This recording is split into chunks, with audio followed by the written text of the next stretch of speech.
Hello students, आज का हमारा टॉपिक है functions of central bank in India.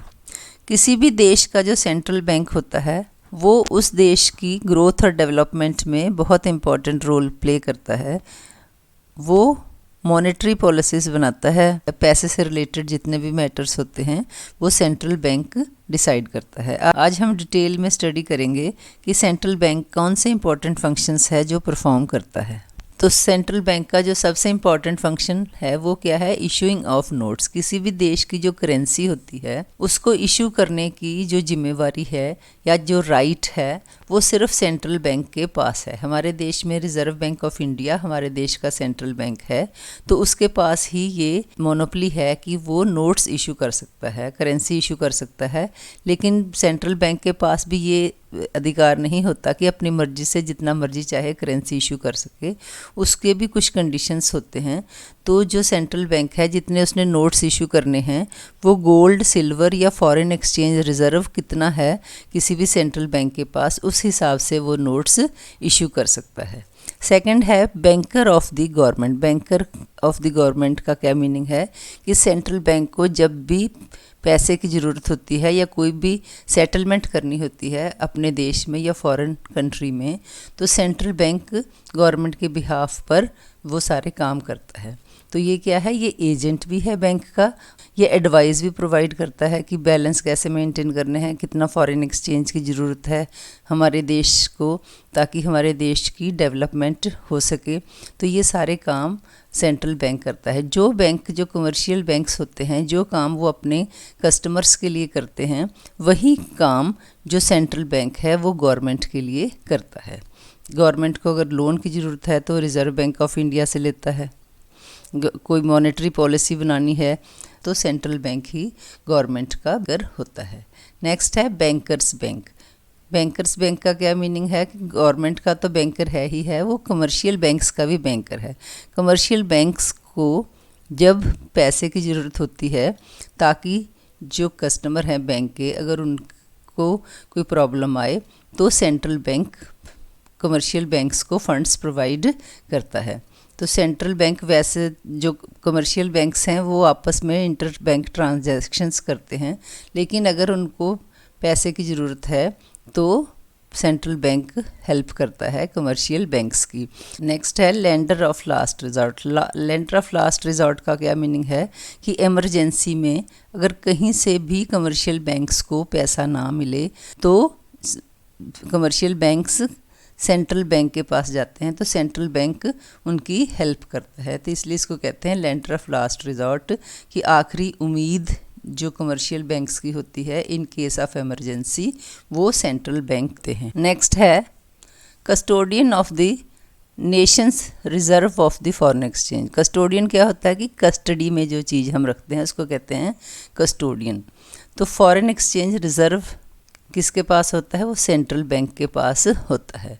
जितना भी फॉरेन एक्सचेंज लोग जाकर कमर्शियल बैंक्स को जमा करवाते हैं, तो जो कमर्शियल बैंक्स है वो सारे का सारा फॉरेन एक्सचेंज सेंट्रल बैंक के पास जमा करवा देते हैं। तो सेंट्रल बैंक के पास फॉरेन एक्सचेंज होने का मतलब ज़रूरी क्यों है कि जैसे हमने फर्स्ट फंक्शन किया था कि नोट इशू करती है गवर्नमेंट, तो सेंट्रल बैंक नोट इशू करता है, तो उसके लिए उसे फॉरेन एक्सचेंज की ज़रूरत होती है, क्योंकि कुछ कंडीशंस होती हैं कि कितना नोट इशू किया जा सकता है अगेंस्ट फॉरेन एक्सचेंज, या कोई गवर्नमेंट के बिहाफ पर किसी फॉरेन कंट्री में कोई सेटलमेंट करनी है पेमेंट की, तो वो क्या है? फॉरेन एक्सचेंज सेंट्रल बैंक करता है।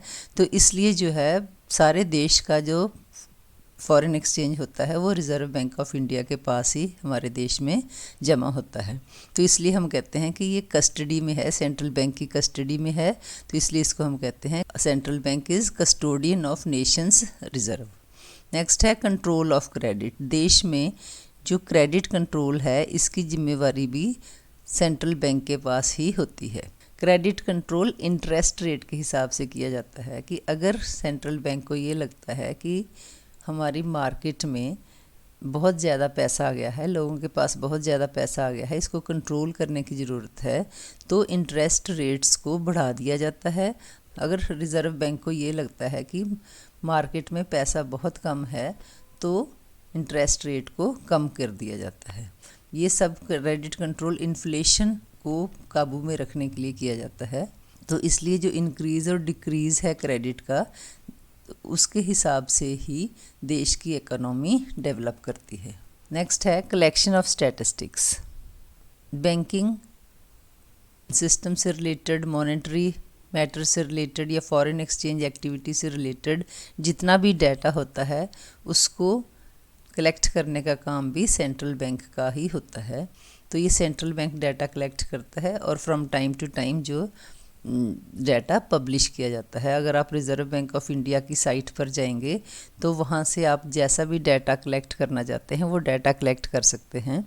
अदर फंक्शंस में हम क्या इंक्लूड करेंगे, जैसे पब्लिकेशन है। अभी मैंने बताया कि जो हैंडबुक ऑफ स्टैटिस्टिक्स है वो क्वार्टरली पब्लिश की जाती है बाय आरबीआई रिपोर्ट्स पब्लिश करता है। इन फंक्शंस के अलावा आरबीआई और भी बहुत से फंक्शन परफॉर्म करता है, जैसे आरबीआई पब्लिकेशन का काम करता है।